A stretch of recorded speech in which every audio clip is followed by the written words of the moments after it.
Hey y'all, thanks for tuning into my channel, Maya Makes Home. So let me just throw this out there that initially I wasn't planning on uploading this video to YouTube.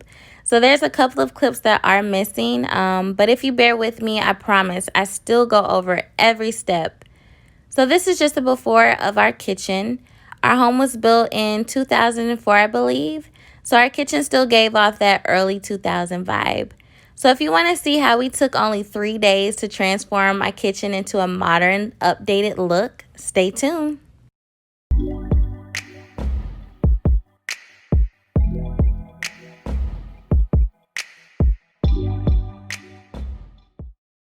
Okay guys, so let's get into this video. So on day one, the first thing we did was remove everything.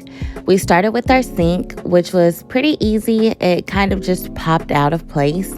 But we also took out all of our cabinet doors. I used some blue painter's tape and a Sharpie, and I just labeled all the cabinet frames along with the back of the cabinet doors. This way I was able to easily put it back where it belonged when I finished. So I had just like some brown wrapping paper around the house. I used that to cover the openings of my cabinet. I was too lazy to take everything out, so I just used this as the easy way out. The next thing we did was paint our countertops. I really forgot to record this part, but I'm using a Rust-Oleum appliance epoxy in the color white. I'll upload another video in the following weeks on how I actually paint my countertops, but it does come in a can and it also comes in a spray paint. While we focus on the countertops, the men focused on sanding down the cabinet doors.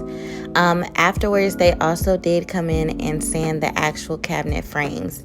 Before we started painting even the primer, everything has to be sanded down. You can just do a light sand, it'll still do the job. After we sand, we primed everything. Look at my blue cabinet. For the longest, we were trying to decide whether or not we wanted to paint the cabinet blue or black. So we went with black, guys, but the blue was pretty. Before I forget, we are using an oil-based primer. When you're painting cabinets, you do not want to use water-based. Make sure you get a thicker oil-based primer. So this is the morning of day 2.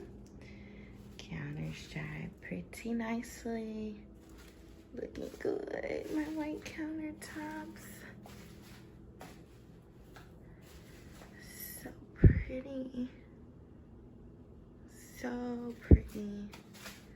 So today our goal is to start this first coat of paint, cover the countertops, and work on priming the top, doing the first coat on the top, second coat on the bottom, and a second coat on the top. Hopefully today we also get to the paint and the backsplash and putting the doors back on once they dry, as we will be actually spraying the doors today in the back. So I'm pretty excited. It's 9:04 a.m. and we're about to get started. To paint our cabinets, we use the emerald paint from Sherwin-Williams in the color tricorn black. This particular paint is a little pricey. It costs us about $100 a gallon. The plan was to paint the cabinet doors outside using the spray gun. We still used the spray gun, but we couldn't paint outside because for some reason it was super windy in Georgia that day. So we had to improvise, and we made like this little paint cubby hole in our garage. We just used some plastic tarp. You can get anywhere from Walmart or Home Depot, anywhere. It's really cheap. And we just kind of outlined the garage door with the plastic tarp. And we also left out an opening just for us to get in and out of it. I will say the spray gun is actually a whole lot faster than using the rolling brush to paint. However, I still prefer just using the roller and a paintbrush. I just really like that better for some reason. I actually painted my bathroom cabinets before we worked on our kitchen cabinet, and I just used the roller brush and regular paintbrush, and I just really liked it so much better. But I will say that gun, makes it a lot faster, makes this process a whole lot faster.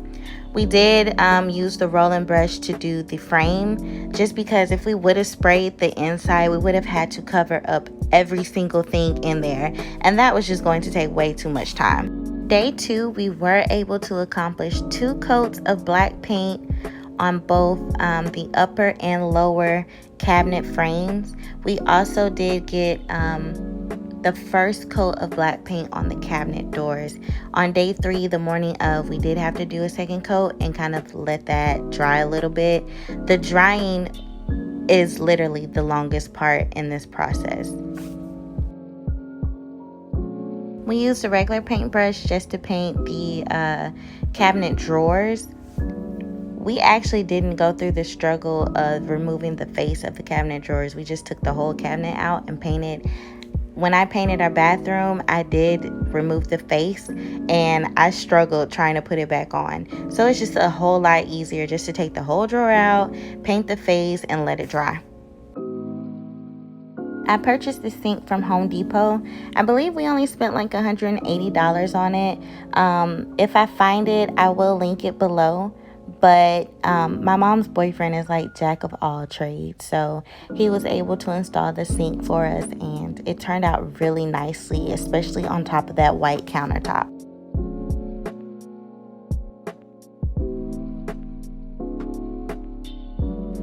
I don't remember the exact color we used on the wall. I do know it was like the brightest white that Home Depot offered in the Bear brand. So we went over the walls, I think twice. So we did 2 coats of paint.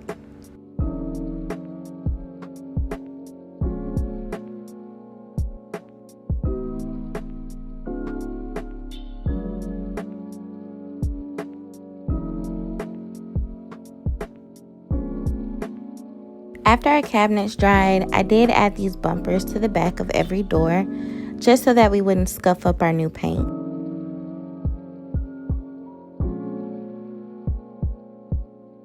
I grabbed these cute door handles from Home Depot as well. Our cabinets originally did not have any handles to it, so we did have to drill the holes, and we just used the screws that came with them to attach it. Because we labeled all of the doors and the frame, it was super easy to hang our cabinet doors back up. We just used a drill and reattach them.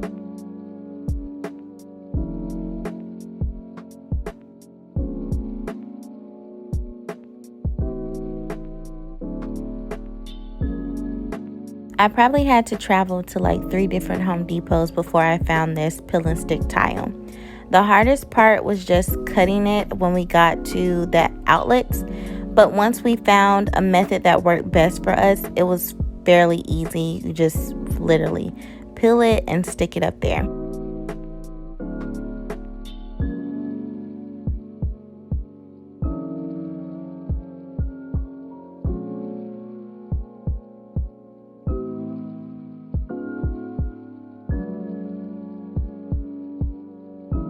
I didn't have time to go search for black outlet covers, so I just decided to use some old spray paint that I had in the garage and spray paint it myself, and I think it still turned out really well. So it's time for the big reveal. This is just a reminder of what our kitchen looked like before and after. Thanks for tuning into my video, guys. Be sure to like, subscribe, and share. Thanks for watching.